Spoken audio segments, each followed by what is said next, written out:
আসসালামু আলাইকুম, সবাইকে স্বাগতম। আজকে যে বিষয়টি নিয়ে আলোচনা করব, বিষয়টি হচ্ছে তারুণ্যের উৎসব ২০২৫ উদযাপন উপলক্ষে মাওসি কর্তৃক সকল শিক্ষা প্রতিষ্ঠানের জন্য যে নির্দেশনা প্রদান করা হয়েছে, সেই নির্দেশনা নিয়েই আলোচনা করব। তো এখানে আমি নির্দেশনাটি ডাউনলোড করেছি এবং ওপেন করে রেখেছি। তো আপনারা নির্দেশনাটি মাওসির ওয়েবসাইট থেকে ডাউনলোড করতে পারবেন। মাওসির ওয়েবসাইটে নোটিশ বোর্ডেই নির্দেশনাটি রয়েছে। তো এখানে নির্দেশনাটি যদি আমরা একটু খেয়াল করি, যে বিষয়টি যে উল্লেখ করেছে, বাংলাদেশ প্রিমিয়ার লিগ বিপিএল এর সহযোগিতায় তারুণ্যের উৎসব ২০২৫ উদযাপন উপলক্ষে প্রণয়নকৃত কর্মসূচির বিষয়ে প্রয়োজনীয় কার্যক্রম গ্রহণ। তো এখানে বেশ কিছু কার্যক্রম দিয়েছে, সেই কার্যক্রমগুলো যদি আমরা একটু দেখি। তো প্রথম যে কার্যক্রমটা পরিষ্কার পরিচ্ছন্নতা কার্যক্রম। তো এখানে যে বিষয়টা বলেছে যে শিক্ষার্থীদের বিভিন্ন গ্রুপে ভাগ করে প্রতিটি গ্রুপকে সপ্তাহে একদিন একটি শ্রেণীকক্ষ সহ প্রতিষ্ঠান প্রাঙ্গণ পরিষ্কার পরিচ্ছন্নতার দায়িত্ব প্রদান করতে হবে।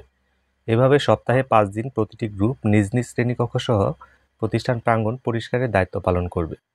প্রতিষ্ঠান কর্তৃপক্ষ প্রত্যেক শ্রেণীর পরিচ্ছন্নতা কার্যক্রমের গ্রুপভিত্তিক সময়সূচি নির্ধারণ করে নোটিশ আকারে প্রকাশ করবে।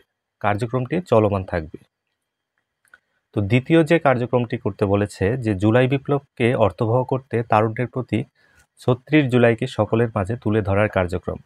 তো এটার যদি বিস্তারিত আমরা একটু দেখি, যে জানুয়ারির প্রথম সপ্তাহে প্রতিষ্ঠানের তারুণ্য মেলা সম্পর্কিত ব্যানার প্রদর্শন করবে এবং জানুয়ারির দ্বিতীয় সপ্তাহে তারুণ্য মেলা 3 দিনব্যাপী অনুষ্ঠিত হবে। মেলায় শিক্ষার্থীদের উদ্ভাবনী শক্তিকে প্রদর্শনের জন্য স্টলের ব্যবস্থা করতে হবে। মেলায় স্থানীয় ঐতিহ্য এবং সাহিত্য সংস্কৃতি তুলে ধরতে হবে।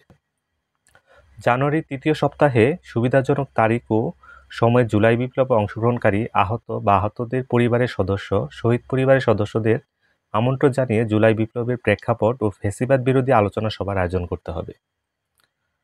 3 নম্বর কার্যক্রমে বলেছে যে উদ্ভাবন ও উদ্যোক্তা বিষয়ক কার্যক্রম।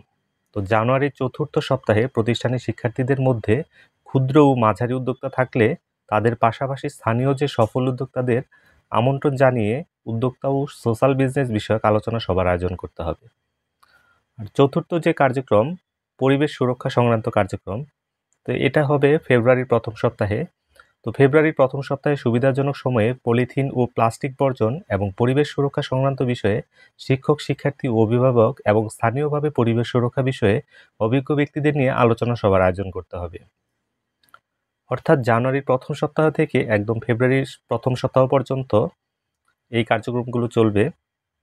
অর্থাৎ জানুয়ারির প্রথম থেকে ফেব্রুয়ারির প্রথম সপ্তাহ পর্যন্ত এই তারুণ্যের উৎসব উদযাপন করার যে বিষয়গুলো, এগুলো প্রত্যেকটি শিক্ষা প্রতিষ্ঠানে পালন করতে হবে। নির্দেশনা এতটুকুই ছিল। আশা করি আপনারা সবাই বুঝতে পেরেছেন। আর বিষয়টি খুবই গুরুত্বপূর্ণ। যাদের জন্য নির্দেশনা দেওয়া হয়েছে, আশা করি সবাই এই নির্দেশনাটি ফলো করে যার যার বিজনেস প্রতিষ্ঠানে পালন করবেন। সবাইকে ধন্যবাদ। আসসালামু আলাইকুম।